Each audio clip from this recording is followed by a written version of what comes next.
कुछ 320-326 बीसीई की कहानी है, जो कि है दुनिया के सबसे बड़े कॉन्करर की, जिसका नाम था अलेक्जेंडर द ग्रेट, जिसको हमने नाम दिया सिकंदर महान। झेलम नदी के तट पर सिकंदर अपनी 12,000 मैसिडोनियन आर्मी के साथ खड़ा था, और उसके सामने था दूसरे तट पर पोरस, जिसने हथियार डालने से मना कर दिया था। उसने कहा कि जब तक तुम मुझे जंग के मैदान में नहीं हराओगे, मैं सिकंदर तुम्हें अपना राज्य नहीं दूंगा।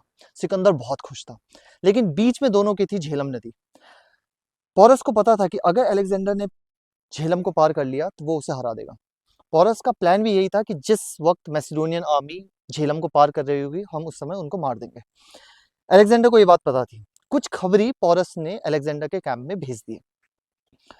अलेक्जेंडर को उन खबरियों का पता चला, तो अलेक्जेंडर ने अपनी आर्मी को कहा कि जब तक झेलम का पानी कम नहीं होता, जो बरसात के मौसम में बढ़ जाता था, तब तक हम नदी पार नहीं करेंगे।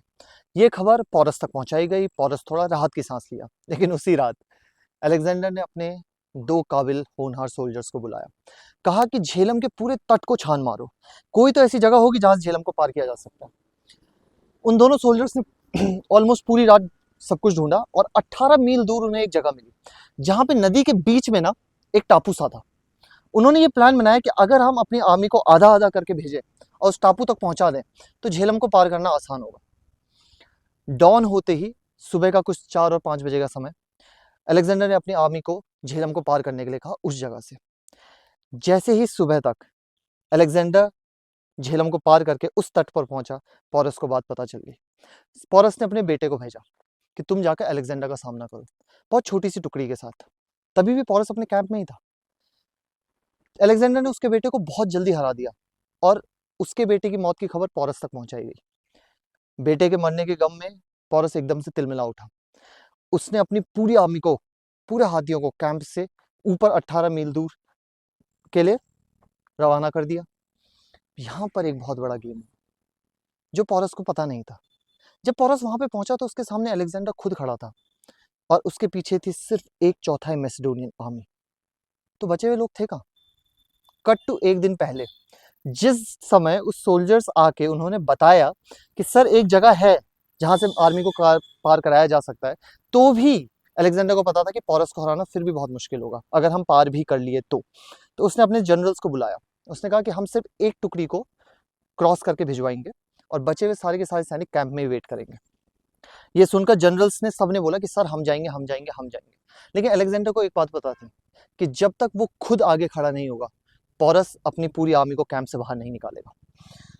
यही सोचते हुए लगभग 9 से 10 हज़ार सैनिकों को कैंप में ही छुपाया गया, और सिर्फ 2,000 सैनिकों को लेकर अलेक्जेंडर ने नदी क्रॉस करी थी। पोरस ये देखकर सब समझ गया था, लेकिन अब तक बहुत देर हो चुकी थी। पीछे से अलेक्जेंडर की पूरी आर्मी झेलम को पार कर चुकी थी। पोरस को दो तरफ से घेरा गया। अब दूसरा प्रॉब्लम था उन 80 से 100-150 हाथियों का, जो कि पोरस की आर्मी के ठीक बीच में थे। उनको हराना इम्पॉसिबल था, क्योंकि हाथियों के साथ कभी मैसिडोनियन से लड़ा ही नहीं था। उनके साथ लड़ने के लिए एक 10 से 20 मीटर लंबा भाला बनाया गया, और राइट और लेफ्ट साइड से फ्लैंक्स मारे गए, और उनके जो रिब्स होते हैं ना, वहां अटैक किया गया। हिस्ट्री की माने तो उस लड़ाई में 12,000 इंडियन सोल्जर्स की डेथ हुई थी, और 80 हाथी मारे गए थे, और सिर्फ महज 1,000 मैसिडोनियन सोल्जर्स की मौत हुई थी। और इस तरीके से हराया अलेक्जेंडर ने अपने आखिरी उसको, जिसका नाम था पोरस। पोरस को हराने के बाद अलेक्जेंडर को लगा कि अब तो ये माफी मांगेगा, क्योंकि उसकी मौत उसके सामने थी। पोरस के राजा ने फिर भी उससे माफी नहीं मांगी।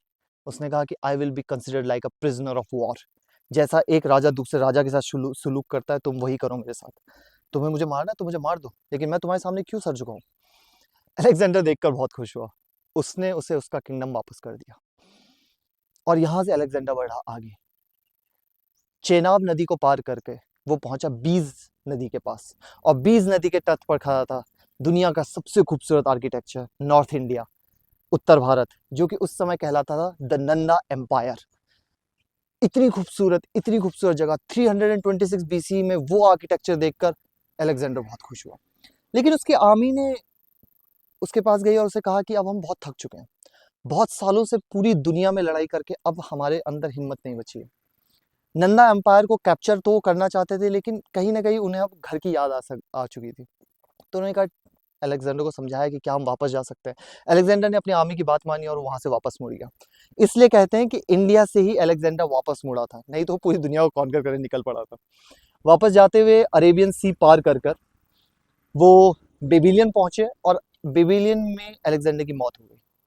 आज तक हिस्ट्री में इसका कोई तर्क नहीं है कि अलेक्जेंडर मरा कैसे था। कुछ लोग बोलते हैं उसे पॉइजन दिया गया, कुछ कहते हैं कि उसकी कोई बीमारी थी या कुछ, लेकिन इसका कोई प्रमाण नहीं। लेकिन ऐसे खत्म हुई थी एक कॉन्करर की कहानी जिसने एक्चुअल में पूरी दुनिया पे कॉन्कर किया था।